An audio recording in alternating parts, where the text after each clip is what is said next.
Assalamualaikum warahmatullahi wabarakatuh. Perkenalkan, nama saya Wahningrum dengan NIM C0D024001. Di sini saya akan menjelaskan sedikit mengenai aspek fiskal aset lancar, beban dibayar di muka. Nah, konsep akuntansi beban dibayar di muka.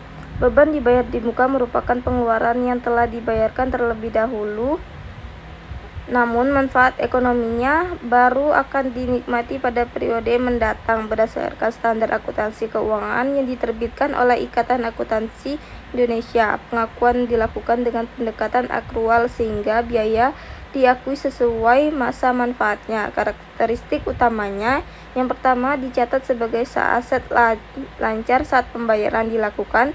Yang kedua, dialokasikan sebagai sistematis ke beban setiap periode. Dan yang terakhir itu menerapkan prinsip matching antara pendapatan dan beban.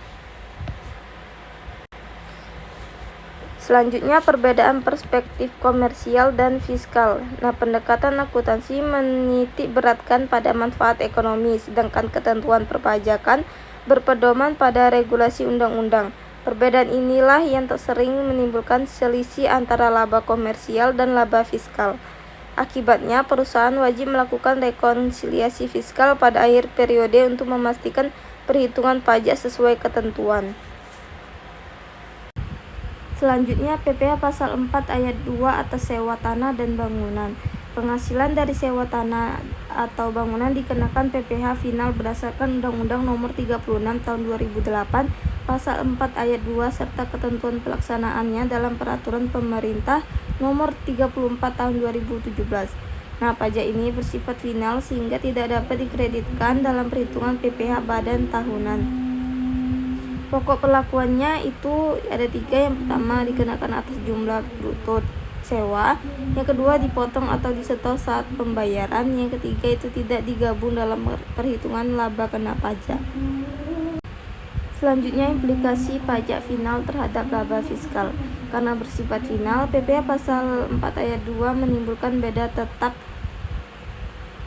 dalam rekonsiliasi fiskal. Beban pajak tersebut tidak mempengaruhi perhitungan PPh badan secara langsung.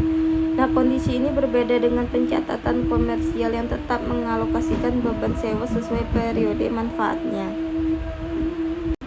PPh Pasal 23 atas sewa kendaraan dan aset lain. Sewa kendaraan bermotor dan aset tetap selain tanah atau bangunan dikenai PPh Pasal 23 sesuai ketentuan yang dikelola oleh Direktorat Jenderal Pajak. Nah, pajak ini tidak bersifat final dan dapat dikreditkan oleh penerima penghasilan. Ciri perlakuannya yaitu dipotong oleh pihak penyewa, dapat diperhitungkan sebagai kredit pajak, dan dicatat sebagai pajak dibayar di muka hingga akhir tahun pajak. Selanjutnya, dampak terhadap rekonsiliasi fiskal.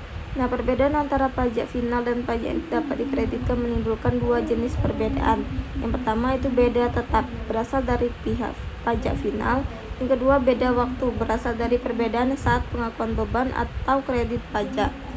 Nah, rekonsiliasi fiskal menjadi alat penting untuk menyesuaikan laba komersial dengan laba menurut perpajakan. Jadi, kesimpulan dari materi yang saya jelaskan ini yaitu beban dibayar di muka menunjukkan adanya perbedaan pendekatan antara akuntansi dan perpajakan. Nah, sistem akuntansi menekankan prinsip akrual dan kesesuaian periode, sementara perpajakan mengikuti karakter masing-masing jenis pajak, baik final maupun tidak final. Pemahaman yang tepat terhadap ketentuan PPh Pasal 4 Ayat 2 dan PPh Pasal 23 membantu perusahaan menjaga kepatuhan sekaligus memastikan laporan keuangan dan laporan pajak tersaji secara akurat. Jadi itu tadi penjelasan singkat dari saya mengenai materi ini. Mohon maaf jika ada kesalahan kata. Saya akhiri. Wassalamualaikum warahmatullahi wabarakatuh.